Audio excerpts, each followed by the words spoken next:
मेरा नाम प्रिया है। मैं अपने भाई और भाभी के साथ रहती थी। मेरी उम्र 23 साल की हो चुकी थी। मुझे अपने मम्मी पापा की बहुत याद आती थी, क्योंकि जब वे थे तब मुझे कभी प्यार की कमी महसूस नहीं हुई थी।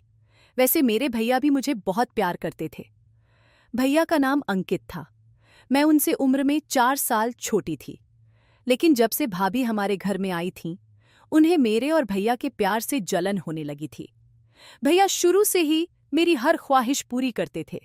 भाभी के आने के बाद भी जब भैया उनके जैसा ही सामान मेरे लिए लाने लगे तो भाभी का मूड खराब हो जाता था। फिर भी भैया कहते थे, मेरे लिए तुम दोनों बराबर हो। क्यों? तुम मेरी पत्नी हो और प्रिया मेरी इकलौती बहन है, इसलिए मैं दोनों के लिए एक जैसा सामान लाता हूं। भैया ने भाभी से हमेशा साफ साफ कह रखा था कि मेरी बहन के साथ कभी गलत बर्ताव करने की कोशिश मत करना। मैं अपनी बहन से बहुत प्यार करता हूं। इस बात से भाभी थोड़ी दबी दबी सी रहती थीं।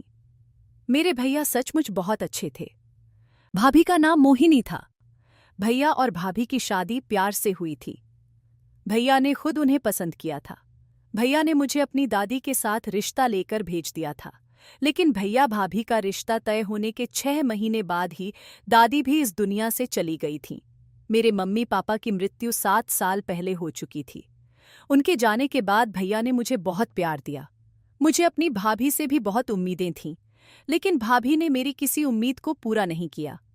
फिर भी वे इतनी बुरी भी नहीं थीं। जिंदगी जैसे तैसे चल रही थी। भैया ने मुझ पर कभी कोई पाबंदी नहीं लगाई। हमारा परिवार अच्छा खाता पीता था। भैया की नौकरी बहुत अच्छी थी। भाभी से घर का ज्यादा काम नहीं होता था और मैं भी ज्यादा काम नहीं कर पाती थी, इसलिए भैया ने घर में नौकर रखे हुए थे।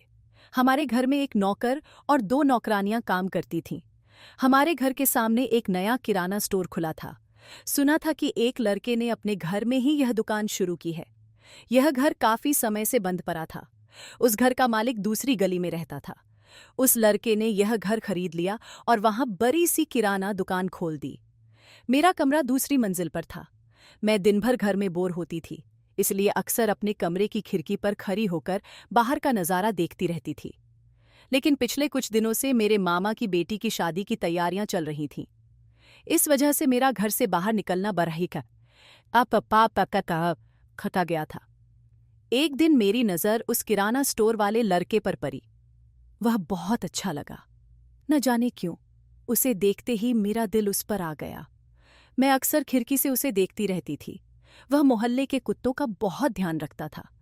अपनी दुकान से ब्रेड निकालकर उन्हें खिला देता था। सुबह सुबह उसकी दुकान के बाहर कुत्तों का झुंड जमा हो जाता था। वह उन्हें ब्रेड खिलाता और वे चुपचाप वहां से चले जाते। मुझे ऐसे लोग बहुत पसंद थे जो दूसरों की मदद करते थे। मैंने देखा कि उसकी दुकान पर कई भिखारी भी आते थे। वह उन्हें कभी खाली हाथ नहीं लौटाता था। मैं उसे देखती रहती और मन ही मन मुस्कुराती थी। एक दिन मैं खिड़की से उसे बड़े ध्यान से देख रही थी। अचानक उसकी नज़र मुझ पर पड़ गई। मैं फटाफट खिड़की से हट गई। उसके बाद उसने ध्यान देना शुरू कर दिया कि मैं उसे देखती हूँ। कभी कभी वह मुझे देखकर मुस्कुरा देता था। जब मैं घर से बाहर निकलती तब भी वह मुझे बड़े ध्यान से देखता था।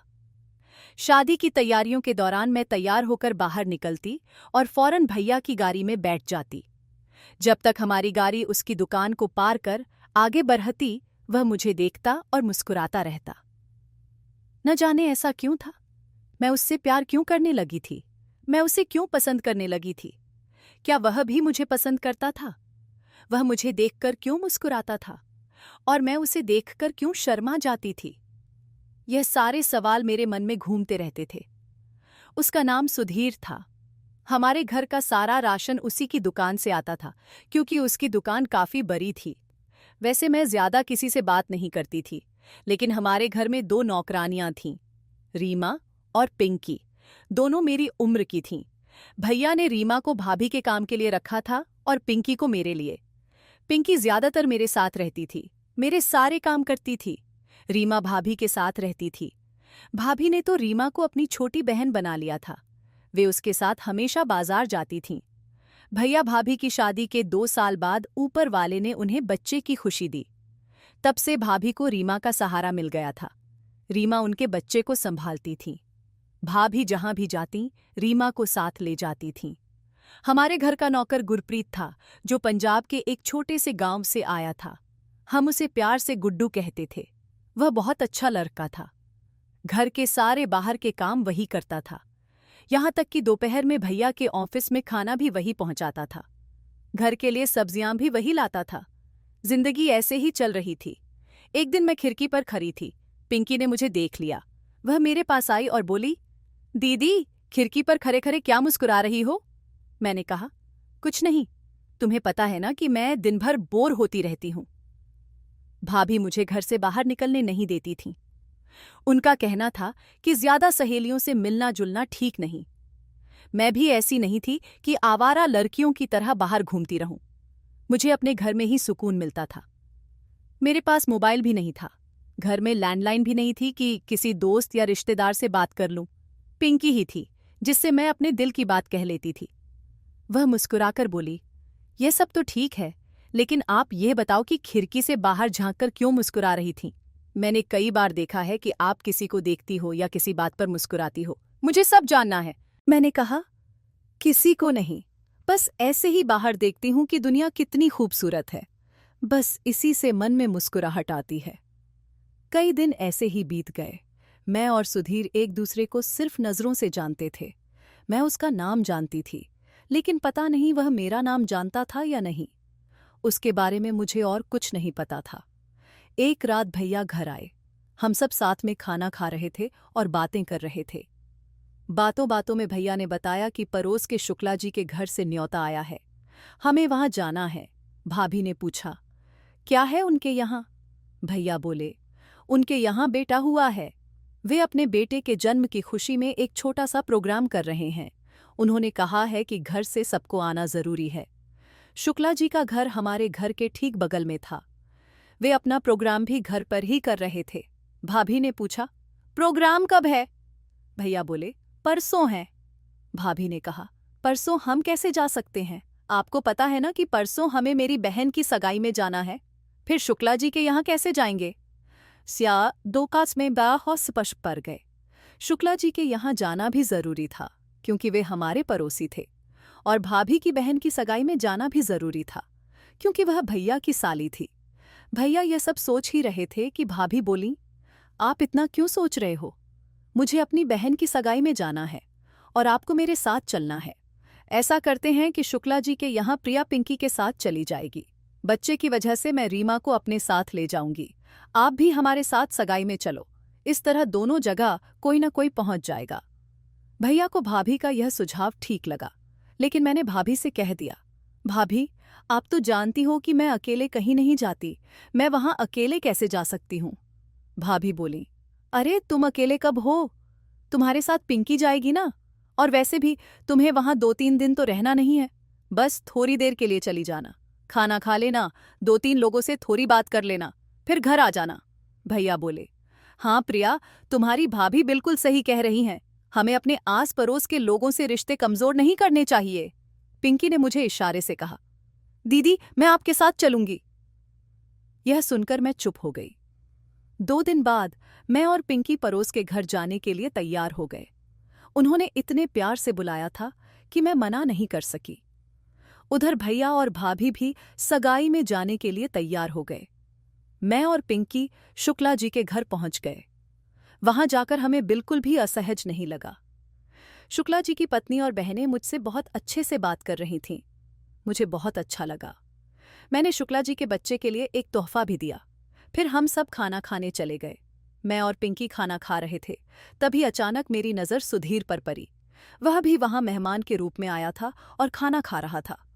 उसे देखकर मेरे मन में खुशी की लहर दौड़ गई। आज मैंने उसे बहुत करीब से देखा था। वह सचमुच बहुत अच्छा था। जब उसने मुझे शुक्ला जी के घर में देखा तो वह भी मुझे देखकर खुश हो गया। ऐसा लग रहा था जैसे वह इशारों से मुझसे कुछ कहना चाहता हो। वहां ज्यादा लोग होने की वजह से मैंने उसे नजरअंदाज करने की कोशिश की, लेकिन अब मुझे यकीन हो गया था कि वह मुझसे प्यार करने लगा है। मैं भी तो मन ही मन उससे प्यार कर रही थी। उस दिन हम शुक्ला जी के घर से वापस आ गए, लेकिन मैं बहुत खुश थी। हमारे आने के थोड़ी देर बाद भैया और भाभी भी घर लौट आए। मैं भाभी को खुशी खुशी बता रही थी कि मुझे शुक्ला जी के घर जाकर बहुत अच्छा लगा और उनके परिवार से मिलकर भी। भाभी ने न जाने क्यों मुझे हैरानी से देखा। वे बोली, आज तुम बहुत खुश दिख रही हो। मैंने उनकी बात सुनकर अपनी खुशी थोड़ी कम दिखाई। भाभी ने कहा, आज से पहले मैंने तुम्हें कभी इतना खुश नहीं देखा, न ही तुम पड़ोसियों या रिश्तेदारों के यहाँ जाकर इतनी खुशी के साथ लौटी हो। आखिर बात क्या है? मैंने कहा, भाभी कुछ भी नहीं, बस ऐसे ही। यह कहकर मैं अपने कमरे में चली गई। कुछ दिन बीत गए। रीमा और पिंकी अपने गांव वापस जाने की तैयारी करने लगीं। मैंने उनसे पूछा, तुम दोनों अपने गांव क्यों जाना चाहती हो? यहीं रहो ना, तुम यहाँ रहती हो तो घर के काम कितने आसान हो जाते हैं। वे बोली, दीदी आप किसी और को नौकरी पर रख लो। रीमा और पिंकी एक ही गांव की थीं और आपस में चचेरी बहनें भी थीं। रीमा का रिश्ता तय हो चुका था। रीमा की वजह से ही पिंकी यहाँ नौकरी कर रही थी, क्योंकि वे बचपन की सहेलियां भी थीं। लेकिन अब पिंकी ने भी रीमा के साथ जाने का फैसला कर लिया था। वे दोनों एक साथ यहाँ आई थीं। भाभी ने उन्हें रोकने की बहुत कोशिश की। रीमा की शादी होने वाली थी, लेकिन पिंकी यहाँ अकेले नहीं रहना चाहती थी। दोनों ने भैया से अपनी तनख्वाह ली, सामान बांधा और अपने गांव चली गईं। उनके जाने के बाद मैं घर में पिंकी के बिना बहुत अकेलापन महसूस करने लगी।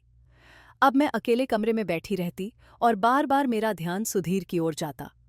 शुक्ला जी के यहाँ उसके इशारे मेरे मन में बार बार आते और मैं सोच सोचकर मुस्कुराती रहती। कई बार भाभी कमरे में आई और मुझे किसी काम के लिए आवाज दी, लेकिन मैं सुधीर के ख्यालों में खोई रहती। एक बार भाभी ने मुझे झकझोरा और बोली, तुम्हें क्या हो गया है? अकेले बैठे बैठे कहाँ खो जाती हो? मैं घबरा गई। मैंने कहा, भाभी क्या हुआ? वे बोली, मैंने कहा था कि एक कप चाय बना दो, तुम भी पी लेना और मुझे भी दे देना। जब से वो दोनों लड़कियां गई हैं, घर के काम में बहुत परेशानी हो रही है। मैंने कहा, अच्छा ठीक है, मैं चाय बना देती हूँ।